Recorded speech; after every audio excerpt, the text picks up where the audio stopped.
রাজ্যে 6 ছক্কা হাঁকানোর পথে তৃণমূল। আমরা নৈহাটির দিকে যদি শুরুতেই নজর রাখি, জয়ী তৃণমূল প্রার্থী সনদ দে আমরা প্রথম দ্বিতীয় তৃতীয় রাউন্ডের পরেই দেখছিলাম বিভিন্ন জায়গায় সবুজ আবিরে মেতে উঠেছিলেন তৃণমূল কর্মী সমর্থকরা। এই মুহূর্তে নৈহাটির ছবি আপনাদেরকে দেখাচ্ছি, যেখানে জয় নিশ্চিত করে ফেললেন প্রার্থী সনদ দে।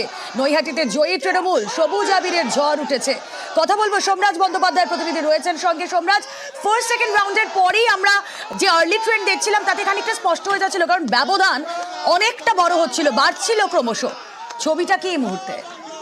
দেখো, একদমই আমরা যে ট্রেন দেখছিলাম সেই ট্রেনটা একটা বিষয় স্পষ্ট দেখছিলাম যে 10 রাউন্ডের যে গণনা হলো, প্রতিটি রাউন্ডে তৃণমূল কংগ্রেসের প্রার্থী 5,000 6,000 ব্যবধানে এগিয়ে গেছে।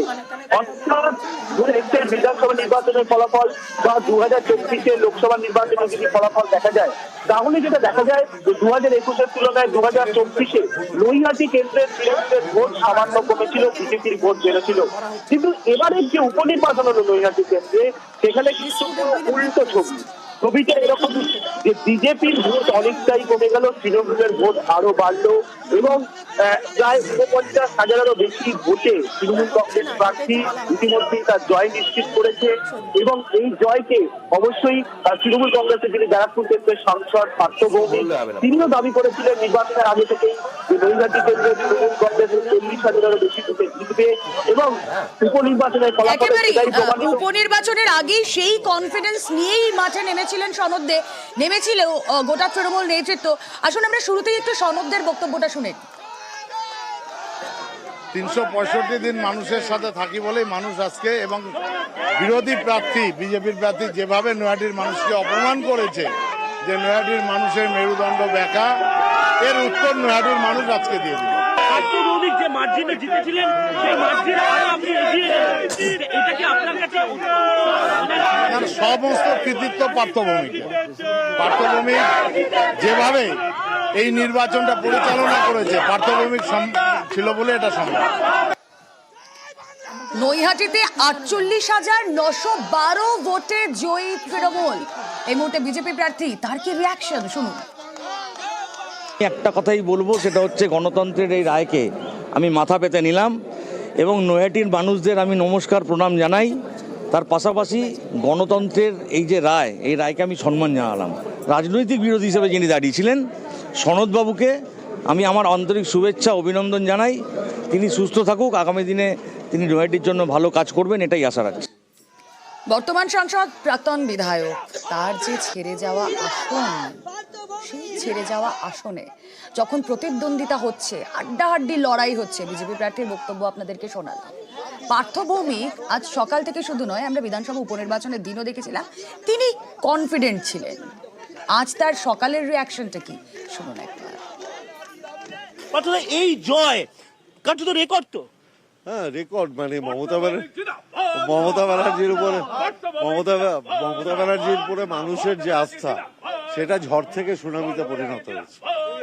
কিন্তু আমরা দেখলাম 2021-এর নির্বাচনের ফলাফল, 2024-এর ফলাফল, আপনি বলেছিলেন 40,000 মার্জিন হবে তৃণমূল কংগ্রেসের। তাহলে কি বিজেপির সাংগঠনিক শক্তি অনেকটাই দুর্বল হয়ে গেল নৈহাটিতে? না, বিজেপি যত অর্জুন সিংকে ব্যারাকপুরে ঘোরাবে তত আমাদের জয়ের মার্জিন বাড়বে। দায়িত্ব নিয়ে বলছি, ওকে দেখলেই মানুষের সন্ত্রাসের কথা মনে পড়ে।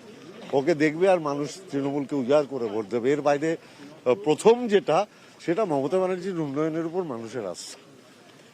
শুধুমাত্র নৈহাটি কেন্দ্র নয়, 6টির মধ্যে 6টিতেই এগিয়ে তৃণমূল। মমতা ব্যানার্জি, কোনো বিকল্প নেই।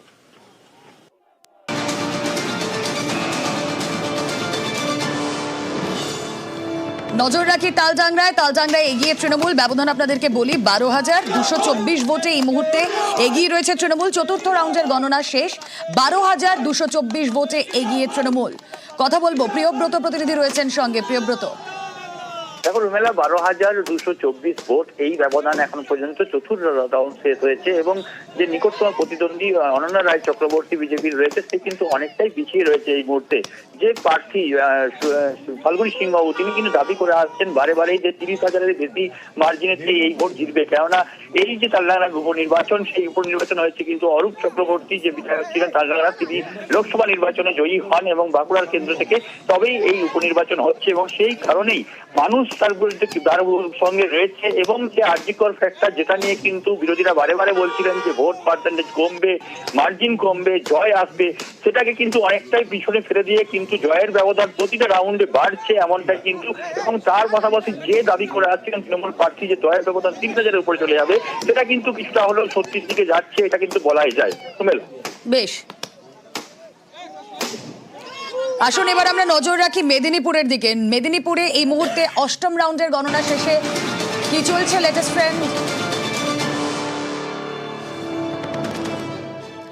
মেদিনীপুরেও এগিয়ে রয়েছে এই মুহূর্তে তৃণমূল। 8 রাউন্ডের গণনা শেষ। আপনাদেরকে জানিয়ে রাখি 21,032 ভোটে এগিয়ে প্রার্থী সুজয় হাজরা। শোভন প্রতিনিধি রয়েছেন আমাদের সঙ্গে টেলিফোনে। শোভন, দেখো রুমেলা, এখনো পর্যন্ত যেটা জানা যাচ্ছে যে অষ্টম রাউন্ড শেষ হলো। এই মুহূর্তে অষ্টম রাউন্ড শেষে তৃণমূল প্রার্থী সুজয় হাজরা 21,032 ভোটে এগিয়ে, এবং তার পাশাপাশি তোমাকে জানিয়ে রাখি যে মোট তৃণমূল প্রার্থীর মোট ভোট হচ্ছে 65,168। তারপর দ্বিতীয় স্থানে রয়েছে 44,136 বিজেপি প্রার্থী, সিপিআই প্রার্থী রয়েছে তৃতীয় স্থানে 4,957, এবং কংগ্রেস প্রার্থী রয়েছে চতুর্থ স্থানে 1,276। অর্থাৎ এটা বলা যেতে পারে যে তৃণমূল প্রার্থী এখনো পর্যন্ত সর্বোচ্চ ভোটে এগিয়ে রয়েছে, এবং সময় যত অতিক্রান্ত হচ্ছে ততই কিন্তু তৃণমূল কর্মীদের যে ক্যাম্প রয়েছে সেই ক্যাম্পে কিন্তু তৃণমূল কর্মীদের মধ্যে উল্লাসে মেতে ওঠার ছবি সামনে আসছে, এমনটাই বলা যেতে পারে রুমেলা। বেশ, নৈহাটি, তালডাংরা, মেদিনীপুরের পর আসুন নজর রাখা যাক সেটাই। 8 রাউন্ডের গণনা শেষ। 8 রাউন্ডের গণনা শেষে এই মুহূর্তে আমরা যা জানতে পারছি 84,000 ভোটে এগিয়ে রয়েছে তৃণমূল। সিতাইয়ে এগিয়ে রয়েছে তৃণমূল। নৈহাটি, তালডাংরা, মেদিনীপুরের পর নজর রাখছি আমরা সিতাইয়ে, সেখানে 84,000 ভোটে এগিয়ে রয়েছে তৃণমূল। 8 রাউন্ডের গণনা শেষ, এগিয়ে রয়েছেন প্রার্থী সঙ্গীতা রায়। কথা বলবো, শুভঙ্কর প্রতিনিধি রয়েছেন আমাদের সঙ্গে। এখনো পর্যন্ত লেটেস্ট ট্রেন্ড কি বলছে শুভঙ্কর?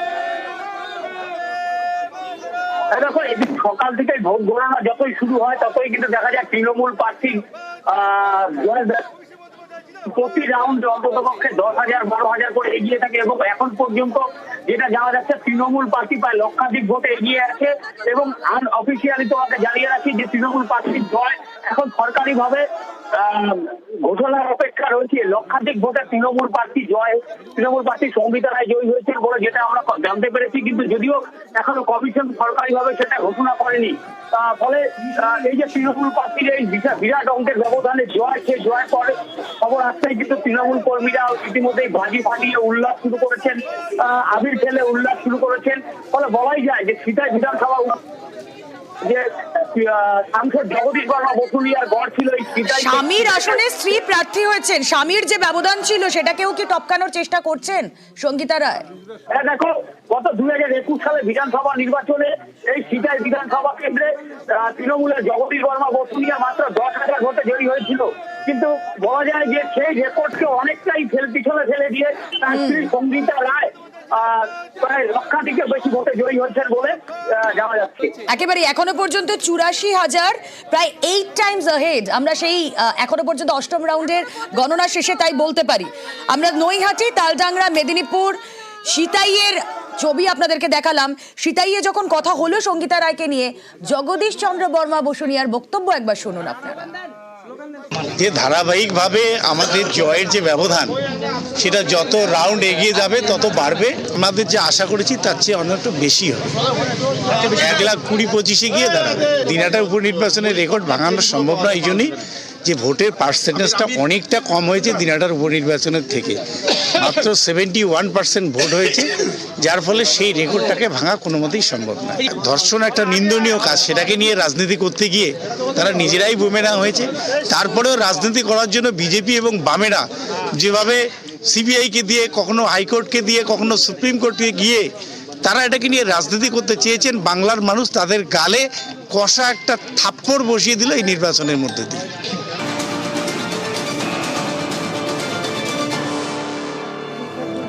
6 ছক্কা হাঁকানোর পথে তৃণমূল। আমরা বলছি মাদারিহাটের দিকে বিশেষ নজর আমাদের ছিল। এই মুহূর্তে 6 রাউন্ডের গণনা শেষ, 22,000 ভোটের লিড সেখানে তৃণমূলের।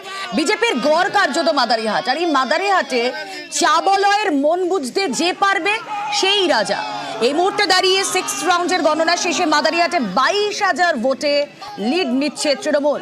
কথা বলবো, আমাদের প্রতিনিধি রাজকুমার রয়েছেন সঙ্গে। রাজকুমার, একদমই দেখো, মাদারিহাট বিধানসভা যেটাকে কার্যত পদ্মের শক্ত ঘাঁটি বলা হয়, সেই ঘাঁটিতেই কিন্তু একেবারে কাটার মুখে কিন্তু পদ্ম শিবির। তার কারণ 6 রাউন্ডের গণনা ইতিমধ্যেই শেষ হয়ে গেছে এবং তারপরে দেখা যাচ্ছে 22,000-এরও বেশি ভোটে কিন্তু তৃণমূল প্রার্থী জয়প্রকাশ টপ্পো তিনি কিন্তু এগিয়ে আছেন। এই কেন্দ্র যে বিজেপির হাতছাড়া হচ্ছে তা কিন্তু প্রায় চূড়ান্ত হয়ে গেছে। আর 3 রাউন্ড গণনা বাকি আছে, অর্থাৎ আর কিছুক্ষণ পরেই কিন্তু একেবারে চূড়ান্ত ফলাফল আমরা পেয়ে যাব। কিন্তু যে ব্যাপক ব্যবধানে তৃণমূল প্রার্থী এগিয়ে গেছে, এই ব্যবধান কিন্তু আর বিজেপি প্রার্থীর পক্ষে মেকআপ দেওয়া কিন্তু সম্ভব নয়। ফলে মাদারিহাট, যেই মাদারিহাট থেকে বিজেপির বিজয় রথ এই জেলায় শুরু হয়েছিল, সেখানেই কিন্তু আটকে যাচ্ছে বিজেপির বিজয় রথ এবং এখান থেকেই কিন্তু আবার জেলায় তৃণমূল কংগ্রেস তাদের যে আসন তারা কিন্তু খুলতে শুরু করলো বলে মনে হচ্ছে এবং টার্গেট আগামী 26-এর বিধানসভা। ইতিমধ্যেই তৃণমূল কংগ্রেস বলে দিয়েছে আগামী 26-এর বিধানসভায় মাদারিহাটের মতোই আমরা জেলার 5 বিধানসভার 5 সিটেই জয় আনবো। একেবারেই 2026-এর আগে 2024-এর এই বাই ইলেকশন, এই বিধানসভা উপনির্বাচন একটা অ্যাসিড টেস্ট প্রত্যেকটা দলের কাছেই ছিল এবং সেখানে 6 ছক্কা হাঁকানোর পথেই এই মুহূর্তে তৃণমূল। বিজেপির গড় মাদারিহাট, সেদিকে বিশেষ নজর ছিল, যেখানে 6 রাউন্ড গণনা শেষে 22,000-এর লিড নিচ্ছে তৃণমূল। আমরা অবশ্যই লেটেস্ট ট্রেন, কোথায় কি আপডেট, সবার আগে আপনাদের সামনে নিউজ 18 বাংলায় তুলে ধরবো। এই মুহূর্তে স্টুডিওয়ে যারা উপস্থিত রয়েছেন, যাদের ছাড়া আজকের এই দিনের আলোচনা সম্ভবই নয়, আসুন এক এক করে আরও একবার তাদের সঙ্গে ইন্ট্রোডিউস করাই। আমার সঙ্গে রয়েছেন বিজেপির তরফ থেকে শতরূপা, স্বাগত আপনাকে। সঙ্গে রয়েছেন কংগ্রেসের তরফ থেকে অশোক সরকার, স্বাগত আপনাকে। সঙ্গে রয়েছেন কৃষাণু মিত্র তৃণমূলের তরফ থেকে, স্বাগত আপনাকেও। আমার সঙ্গে রয়েছেন চন্দন চ্যাটার্জি সিপিএম এর তরফ থেকে, স্বাগত আপনাকেও। সুমন ভট্টাচার্য অ্যানালিস্ট রয়েছেন আমাদের সঙ্গে। আমি শুরুতেই শতরূপাদের একটু রিয়াকশন দিই। মাদারিহাট অন্যরকম কিছু হবে আপনারা মনে মনে এক্সপেক্ট করেছিলেন? যতই যাই হোক না কেন, মাদারিহাট বিজেপির গড়, পদ্ম শিবিরে পদ্মঘাটিতে ঘাসফুল ফোটা, আনলাইকলি তো বটে। মাদারিহাটে নিশ্চয়ই আমরা দুঃখ পেয়েছি, ইন্ট্রোস্পেকশন করতে হবে। তবে আবার আমরা যেরকম সবসময় বলি যে মাদারিহাটটা আমি জেনারেলি খুব একটা ভায়োলেন্সের ফিডব্যাক আমরা খুব একটা পাইনি, সেই জন্য ধরেই নিচ্ছে মানুষের রায়। আমাদের নিজেদের মধ্যে একটু দেখতে হবে যে কেন হলো, মানুষ কেন আমাদের রিজেক্ট করলো। যেখানে মনোজ টিকদার স্বয়ং ওখানে এমপি, মানে লোকসভার এলাকার এমপি, তো সেখানে অটোমেটিক্যালি আমাদের ক্যান্ডিডেটে দেওয়া মানে পাওয়া উচিত ছিল, কিন্তু কেন হয়নি? গত দুদিন আগে শতরূপাদি যেই খবর আমরা পেয়েছিলাম যে সংসদে যে শীতকালীন অধিবেশন শুরু হবে, সেখানে এই যে চা বাগানে চা শ্রমিকদের যে পিএফ এর সমস্যা, সেই পার্টগুলো উত্থাপন করার চেষ্টা করবেন সাংসদ মনোজ টিগ্গা। কিন্তু তার আগে এই শনিবারে একটা অমঙ্গল, কোথাও কি সেই গতিটাকে স্লথ করে দেবে নাকি? না না না, দুটো একদম আলাদা।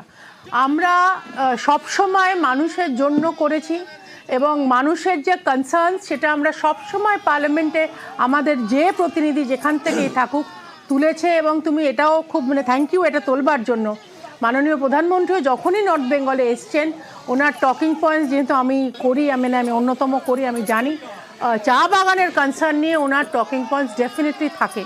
তো সেই জন্য চা বাগান নিয়ে সেটা কিন্তু রিফ্লেকশন কেন হলো না বা ইলেকশন হলো না, সেটাই আমি বললাম রুমেলা। হয়নি যখন, এটা ডেফিনেটলি মানুষের রায় আমরা মেনে নিয়ে আমরা এটাকে আরও আত্মবিশ্লেষণ করতে হবে যে কোথাও কি তাহলে ক্যান্ডিডেটের চয়ন ভুল হয়েছিল, কোথাও আমাদের ক্যাম্পেইন ভুল হয়েছিল, কোথাও অন্যান্য ওখানে অনেক ফ্যাক্টরস ছিল কি না, সেগুলো আমাদের একটু সময় দাও। এই তো সবে রেজাল্টটা বেরোলো, আমরা যেরকম মানে ধরেই নিয়েছিলাম এটা আমরা নর্থ বেঙ্গল জেনারেলি আমাদের বিরূপ হয় না, কিন্তু হয়েছে কেন?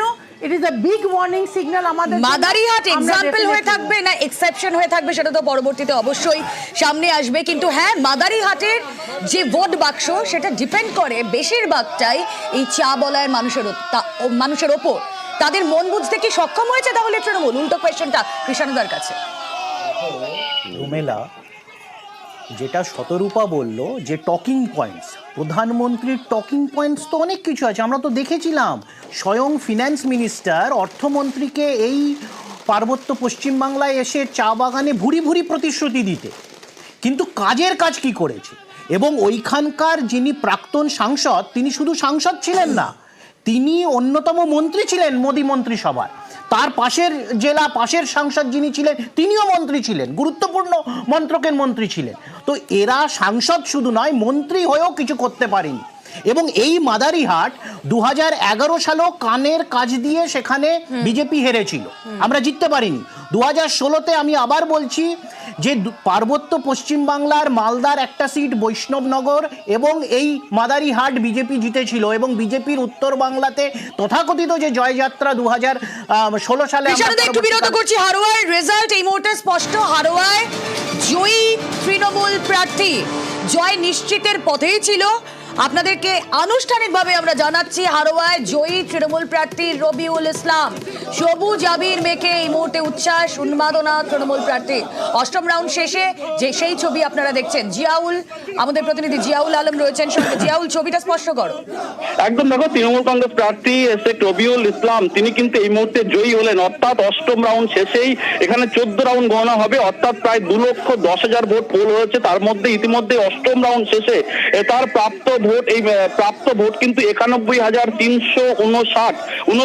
আইএসএফ প্রার্থী পেয়েছেন 14,211, কংগ্রেস প্রার্থী পেয়েছেন 1,145, বিজেপি প্রার্থী পেয়েছেন 5,663। অর্থাৎ তার এই মুহূর্তে ভোটের ব্যবধান, এবং তিনি অষ্টম রাউন্ড শেষে এগিয়ে রয়েছেন 77,158। অর্থাৎ অষ্টম রাউন্ড শেষে, অর্থাৎ আর মাত্র 4 রাউন্ড বাকি রয়েছে। তার আগেই কিন্তু ইতিমধ্যেই তৃণমূল কংগ্রেস প্রার্থী শেখ রবিউল ইসলাম তিনি তার ব্যবধান একদিকে বাড়াচ্ছেন। ইতিমধ্যেই তিনি কিন্তু জয়ী হয়েছেন এমনটাই কিন্তু খবর। তার কারণ যেভাবে তার নিকটতম প্রতিদ্বন্দ্বী আইএসএফ প্রার্থী তার থেকে অনেক প্রায় 70,000 ভোটে কিন্তু পিছিয়ে রয়েছে, ফলে একেবারে জয় নিশ্চিত হয়ে গেল তৃণমূল কংগ্রেস প্রার্থী শেখ রবিউল ইসলামের। অর্থাৎ 2024-এর যে ইলেকশন হয়েছিল, একেবারে লোকসভা নির্বাচন হয়েছিল, সেখানে কিন্তু তার বাবা শেখ হাজী নজরুল ইসলাম তিনি কিন্তু প্রায় 1,11,000 ভোটে জিতেছিলেন এই হারোয়া বিধানসভায়। সেখান থেকে দেখতে গেলে সেই মার্জিন কেউ ছাপিয়ে যাবে তার ছেলে অর্থাৎ শেখ রবিউল ইসলাম।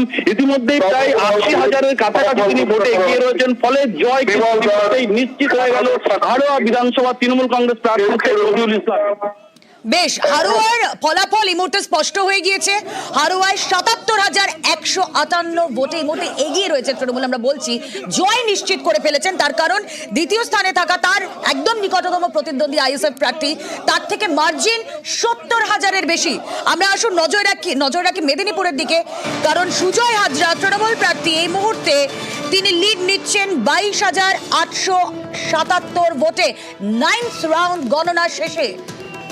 শোভন প্রতিনিধি রয়েছেন আমাদের সঙ্গে। শোভন, হ্যাঁ দেখো রুমেলা, এখনো পর্যন্ত যেটা জানা যাচ্ছে, নবম রাউন্ড শেষ হলো। নবম রাউন্ড শেষে কিন্তু তৃণমূল প্রার্থী যথারীতি প্রথম রাউন্ড থেকে আমরা দেখে আসছি যে তৃণমূল প্রার্থী কিন্তু এগিয়ে রয়েছে। নবম রাউন্ড শেষে তৃণমূল প্রার্থী এগিয়ে রয়েছে 22,872 ভোটে। হ্যাঁ, তার পাশাপাশি তোমাকে জানিয়ে রাখবো যে তৃণমূল প্রার্থীর মোট ভোট এ পর্যন্ত 70,659, এবং দ্বিতীয় স্থানে রয়েছে বিজেপি প্রার্থী, যথারীতি প্রথম থেকে যেমন দ্বিতীয় স্থানে ছিল 47,787 ভোট পেয়েছে বিজেপি প্রার্থী, এবং সিপিআই প্রার্থী রয়েছে তৃতীয় স্থানে, এবং কংগ্রেস প্রার্থী চতুর্থ স্থানে রয়েছে।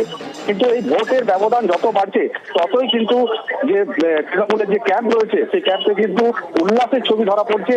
ইতিমধ্যেই সবুজ আবির উড়িয়ে তৃণমূল কর্মী সমর্থকরা। বেশ, আমাদের নজর থাক।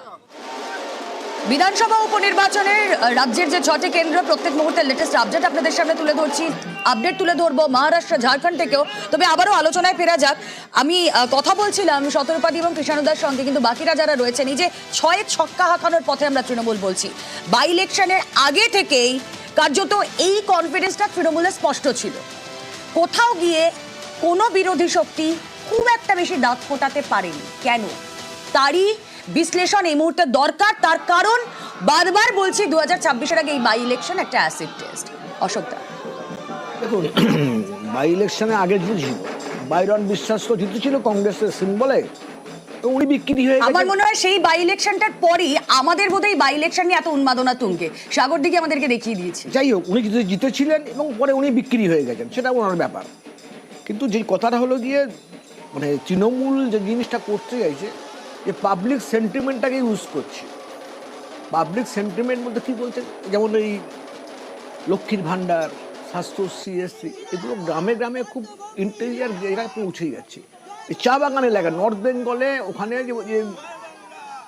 যেদিনকে ঝড় হলো না, রাত্রিবেলায় মুখ্যমন্ত্রী চলে গেলে এর তো এফেক্টগুলো কিছু পড়বেই, এটা স্বাভাবিক ব্যাপার। সেই তুলনায় অন্য বিরোধী দলগুলো পিছিয়ে আসছে। আর সিপিএমকে এখন কেউ আর নম্বর দেয় না, ওই 4-5% জায়গায় আছে, ওরা হয়তো 2-3% জায়গায় নেমে যাবে। সুতরাং সংগঠন তৈরি করতে হবে। আজকে দেখলাম সিপিএম বলছে ওরাও সোশ্যাল মিডিয়া বা এসব নিয়েছে, ওরা অ্যাপয়েন্টমেন্ট করবে ছেলে, যেমন অন্য অন্য দলগুলো করছে আর কি, সেইগুলো করছে। কিন্তু যে জিনিসটা সবচেয়ে দুঃখজনক, ভালো তো নিজেদেরকে আপডেট করা তো ভালো এক্ষেত্রে। না আপডেট তো ওটা সবসময় বলো। সিপিএমে তো অনেক শিক্ষিত ছেলে মেয়ে নিজেরাই ছিল, অনেক কম্পিউটার ইঞ্জিনিয়ার ছিল। যাদবপুর ওদের তো গড় একটা, সেখান থেকে ওরা এমনি আগে কাজ করতো, এখন নাকি ওরা ভাড়া করবে আর কি, মানে জাস্ট মানে যেমন অ্যাপয়েন্টমেন্ট দেয় চাকরিতে সেরকম করবে আর কি। কিন্তু যে জিনিসটা হলো গিয়ে টাকার খেলাটা বিরাট ব্যাপার হয়ে দাঁড়িয়েছে। এই ইলেকশনে এখন টাকার খেলাটা বিরাট ব্যাপার হয়ে দাঁড়িয়েছে। যার হাতে নোট তার হাতে ভোট। এটা মহারাষ্ট্রে দেখা গেল। মহারাষ্ট্রে ওজিএস মানে বিজেপির ওজিএস, ও মানে সাংঘাতিক সংঘের মানে স্বয়ংসেবক প্রচারক, তিনি টাকা বিলি করছেন, ভিডিওতে দেখা গেল। এই জিনিসটাকে কেউ বললো না, বললে শুনছেও না। ইলেকশন কমিশন বিক্রি হয়ে গেছে, সব বিক্রি হয়ে গেছে। তা আমি কাকে নিয়ে আপনি লড়াই করবেন?